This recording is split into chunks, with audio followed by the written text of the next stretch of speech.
Assalamualaikum warahmatullahi wabarakatuh. Pada kesempatan kali ini, saya ingin menceritakan mengenai pesugihan yang dilakukan oleh sepasang suami istri. Mereka berdua karena faktor ekonomi yang serba kekurangan, akhirnya tega menumbalkan anak-anaknya dengan cara menempuh jalan pesugihan. Semua anak-anaknya ini ditumbalkan mereka hingga akhirnya tewas. Hanya demi sebuah harta, mereka menumbalkan anak-anaknya. Bagaimana kisah lengkapnya? Langsung kita masuk ke ceritanya. Awal ceritanya, Rama pada saat kali pertama bertemu dengan narasumber, sebut saja Pak Tejo. Rama menceritakan keluh kesahnya yang mempunyai 4 orang anak. Rama yang saat itu dalam kondisi keterpurukan yang amat sangat karena hutang piutangnya sangat banyak, dari mulai hutang ke rentenir, hutang ke bank, hutang ke tetangga, yang membuat mereka setiap harinya selalu dikejar-kejar oleh penagih hutang. Karena saking banyaknya hutang, setiap hari Rama dan keluarganya makan pun kurang, belum lagi kebutuhan sehari-hari yang sangat banyak. Biaya sekolah anak-anaknya pun mahal. Rama yang setiap harinya hanya buruh serabutan, pendapatannya pun tak menentu. Pernah sesekali Rama dan keluarganya tidak makan, hanya air putih yang masuk ke dalam perutnya. Karena keadaan yang tidak menjamin masa depannya, akhirnya Rama dan istrinya sepakat untuk melakukan ritual pesugihan. Rama dan istrinya yang bercerita dengan Pak Joko pun, kalau kalian memang sudah bertekad bulat mau ke tempat ritual, apakah kalian sudah siap dengan segala syarat dan segala apa yang akan nanti kalian dapatkan, apa yang akan kalian alami?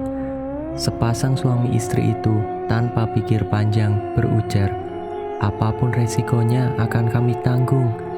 Benar, kalian sudah siap menanggung semua resikonya.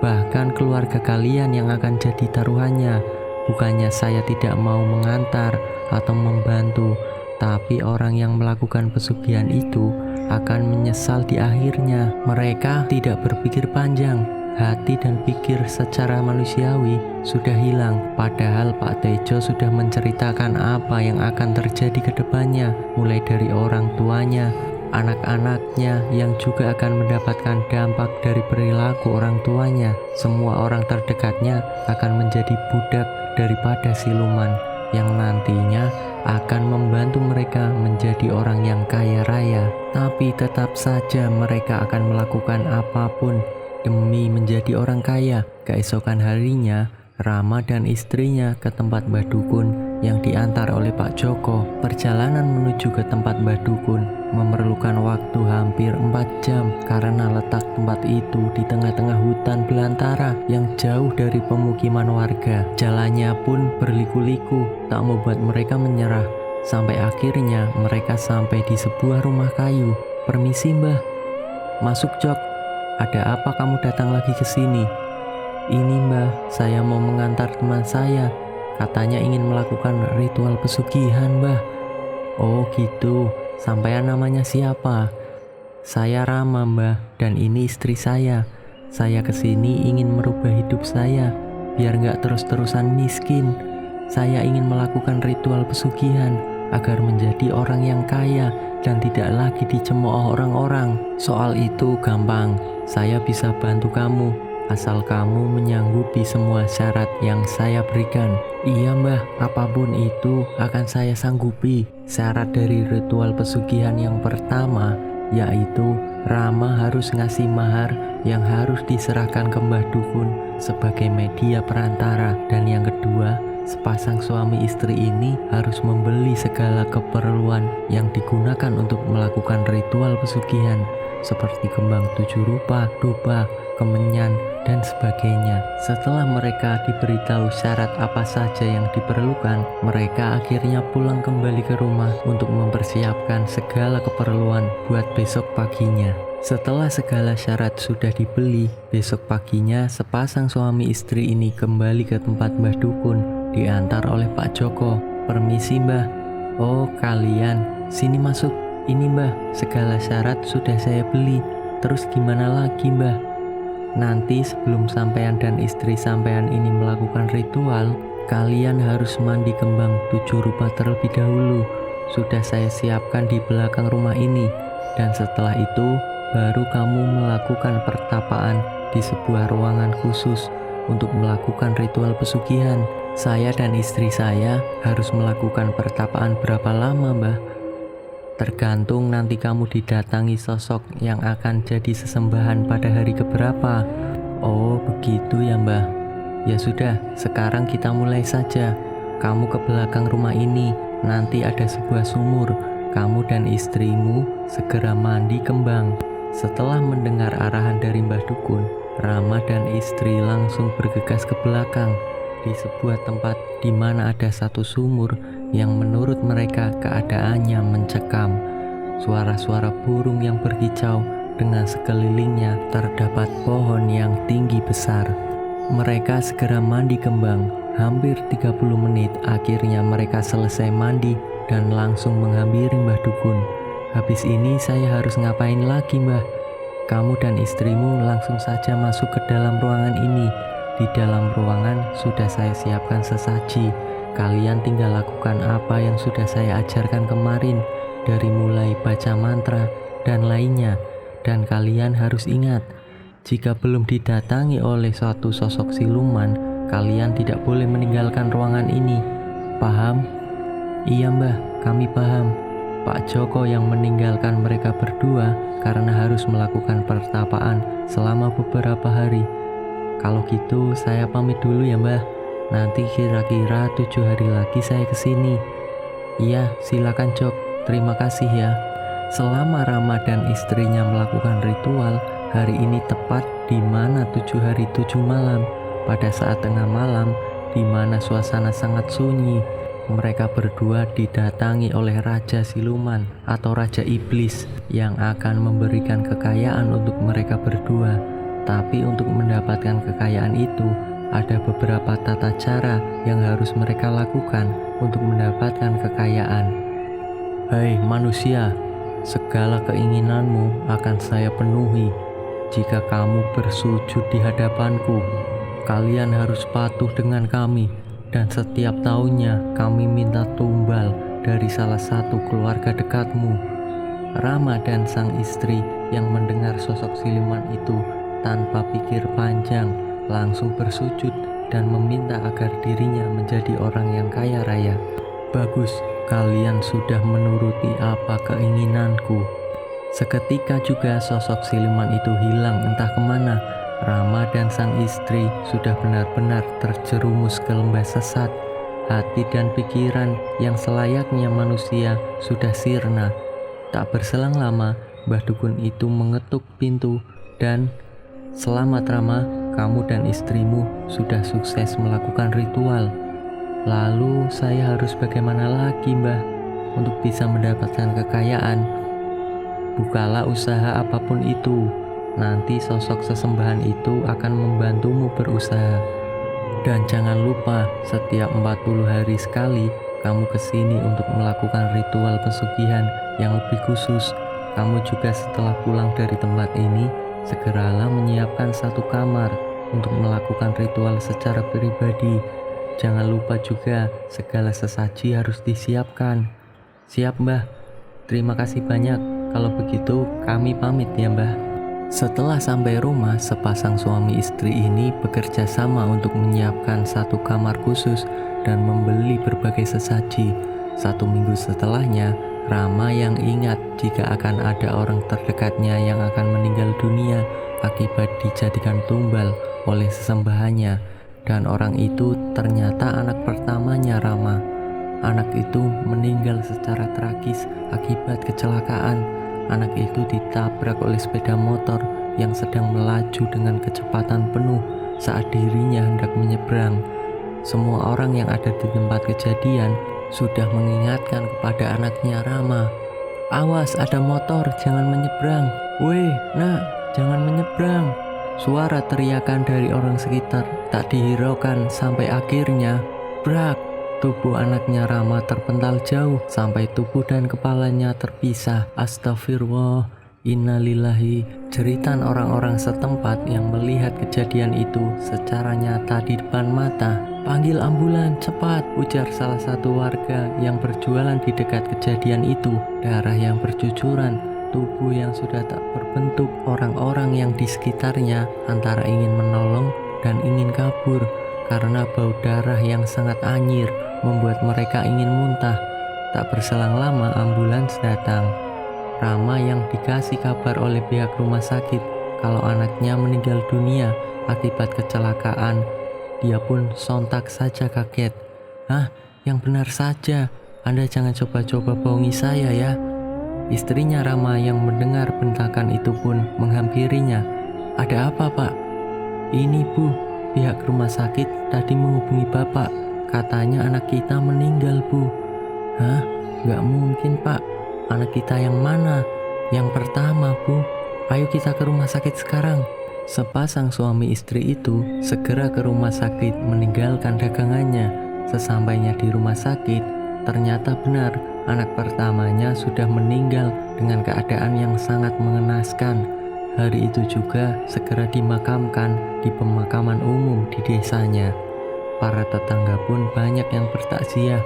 1 bulan setelahnya, usaha toko kelontong yang dibangun hasil yang didapatkan oleh Rama dengan istrinya sangat luar biasa.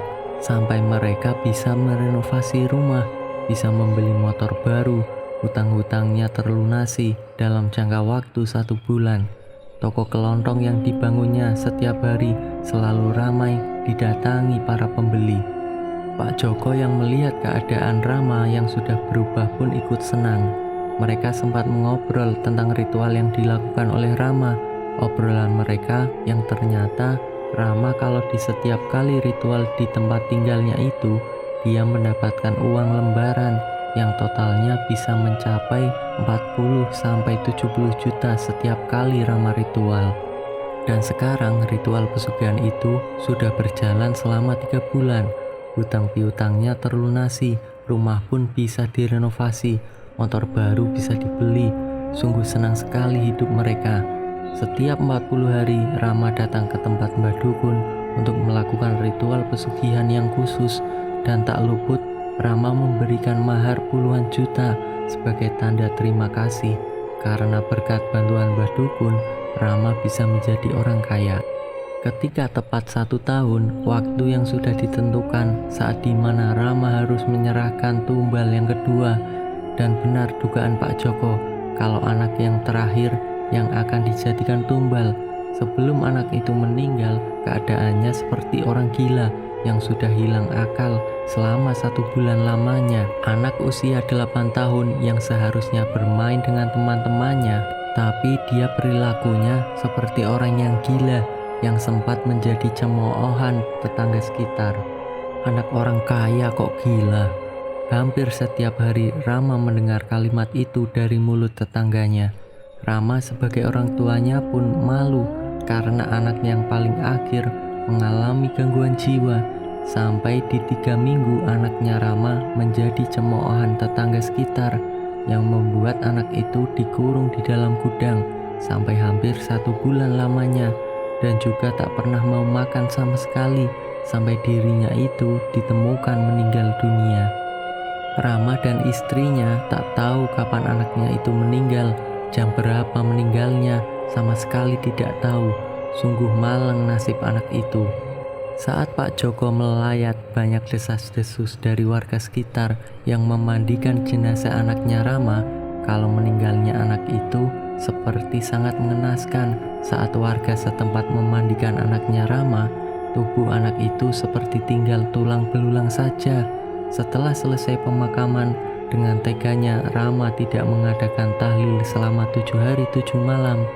Orang tua yang sudah sesat, hanya harta yang mereka urus. Kondisi anak yang sangat mengenaskan, sama sekali tidak ada rasa iba. Setelah 1 minggu, anak itu meninggal. Kekayaan Rama semakin luar biasa. Usaha yang dia bangun semakin sukses, sampai Rama mempunyai pabrik yang diberi nama Rama Putra. Dengan rasa bahagianya, pabrik itu dibangun dengan uang hasil pesugihan. Semua usahanya sukses. sampai beberapa cabang. Setelah 1 tahun anak terakhirnya yang meninggal, anak yang kedua juga meninggal secara tiba-tiba. Entah sebab apa, awalnya itu kejang-kejang dengan mulutnya yang mengeluarkan busa, mata yang melotot, dan tubuh yang membiru yang berujung kematian. Tanpa rasa belas kasih, kedua orang tuanya yang melahirkan anak-anaknya, tak sedikit pun mereka menitihkan air mata. Sekarang hanya sisa Rama, istrinya, dan 1 anaknya lagi yang masih duduk di bangku SMP. Hanya masalah duniawi yang mereka kejar, tak memikirkan anak-anaknya. Usaha toko kelontongnya sudah banyak cabangnya, usaha rental mobilnya pun berkembang, pabriknya semakin meningkat. Bahkan Rama sudah mempunyai karyawan ratusan orang yang tersebar di kotanya. Pabrik industri yang dibangunnya pun banyak yang mau bekerja sama dengannya.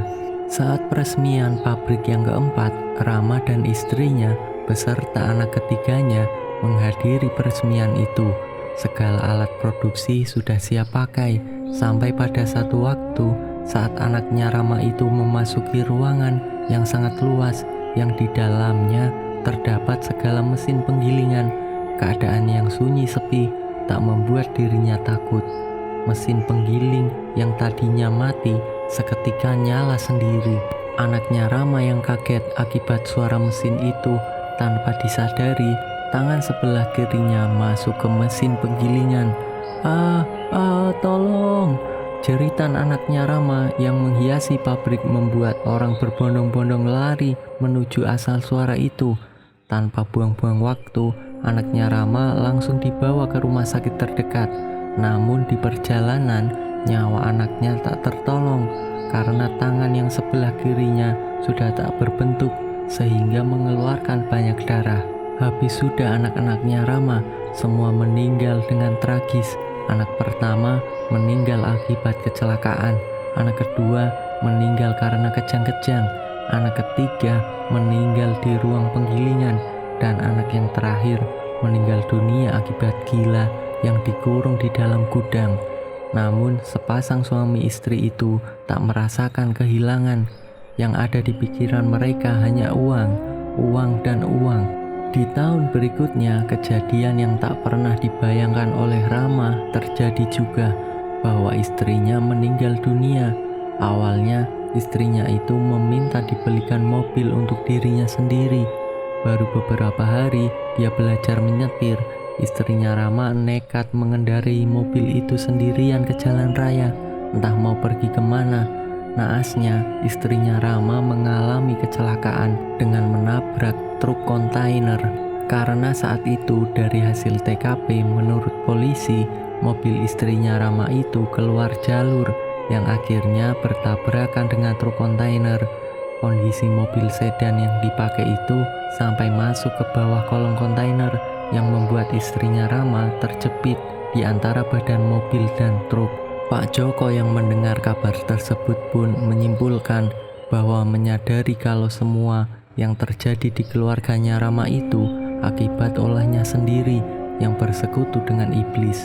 Pabrik yang dimiliki Rama itu tutup karena ada kejadian atau kecelakaan yang mengakibatkan anaknya Rama meninggal dunia. Semua anggota keluarga telah sirna akibat ulahnya sendiri yang bersekutu dengan iblis. 3 bulan setelahnya, Rama ini datang lagi ke Pak Joko menceritakan bagaimana kondisi dia selama ini yang sudah tidak lagi mempunyai keluarga satupun. Rama datang ke Pak Joko karena dia ingin menghentikan perjanjian dengan sesembahannya yang sudah 5 tahun lebih memberikan Rama kekayaan. Rama ingin tobat. Dia menyesali apa yang sudah dilakukan. Walaupun dengan segala kemewahan, kekayaan yang dia miliki, tapi seluruh keluarganya dari istri dan keempat anaknya sudah meninggal dunia, tidak mungkin bisa hidup kembali. Penyesalan itu sempat disampaikan ke Pak Joko dengan tangisan dan kekecewaan. Tapi semua itu sudah terlambat. Ketika Rama diantar lagi oleh Pak Joko untuk menemui Mbah Dukun, sayangnya Mbah Dukun itu sudah angkat tangan karena sudah tidak bisa dikembalikan seperti Anda membeli sesuatu yang tidak bisa ditukar kembali. Tinggal tunggu waktunya sesuatu yang kamu beli itu sirna. Ketika Mbah Dukun mengatakan hal seperti itu yang disaksikan oleh Pak Joko, Rama berusaha mencari cara lain lewat kekayaannya dengan mendatangkan orang-orang sakti, paranormal, para dukun, tapi tetap saja dia tidak bisa meloloskan dirinya dari jerat pesugihannya sendiri. Rama sudah pasrah, tak tahu harus bagaimana. Setengah bulan lamanya Rama tidak keluar rumah dari rumah mewahnya itu. Tetangga sekitar pun sempat bingung karena Rama yang biasanya kesana kemari, tapi semenjak keluarganya meninggal tak pernah menampakkan batang hidungnya lagi. Sampai ada salah satu tetangganya yang mencium aroma busuk yang membuat tetangga atau orang sekitar ini melaporkan ke Pak RT kalau rumah mewah yang dihuni Rama ini tercium bau bangkai yang sangat menyengat yang mengganggu aktivitas warga. Setelah dilaporkan, Pak RT dan beberapa warga mencoba untuk menyelusuri apa yang sebenarnya terjadi di kediamannya Rama. Diketuk pintunya, tak ada sautan sama sekali, yang akhirnya salah satu warga mendobrak pintu rumahnya Rama. Brak! Bau busuk langsung tercium. Setelah ditelusuri, ternyata Rama ditemukan dengan keadaan leher yang hampir putus sampai darahnya membasahi lantai. Namun darah itu sudah banyak yang mengering dan juga banyak lalat yang mengerubungi tubuh Rama. Pak RT yang melihat kondisi Rama yang mengenaskan langsung menghubungi pihak berwajib untuk melakukan tindak lanjut. Setelah jenazah Rama dievakuasi dan ditindaklanjuti, diketahui Rama meninggal setengah bulan yang lalu. Itu perkiraan dari olah TKP lewat pihak kepolisian, dan untuk kebenaran meninggalnya kapan tidak tahu karena itu hasil dari otopsi. Perkiraan meninggalnya Rama itu setengah bulan sebelum dia ditemukan dalam keadaan yang menggorok lehernya, yaitu bunuh diri. Nah, itulah cerita yang saya sampaikan tentang bagaimana pengalaman narasumber sebagai pengantar orang ke tempat pesugihan. Tapi pada akhirnya mereka semua tidak berumur panjang. Kekayaan yang mereka miliki hanya sementara. Penyesalan yang sudah tiada guna, tiada arti, seperti cerita yang baru saja saya sampaikan lewat narasumber, yaitu orang yang pernah mengantarkan pelaku pesugihan itu sampai meninggal dalam keadaan tidak diketahui secara umum.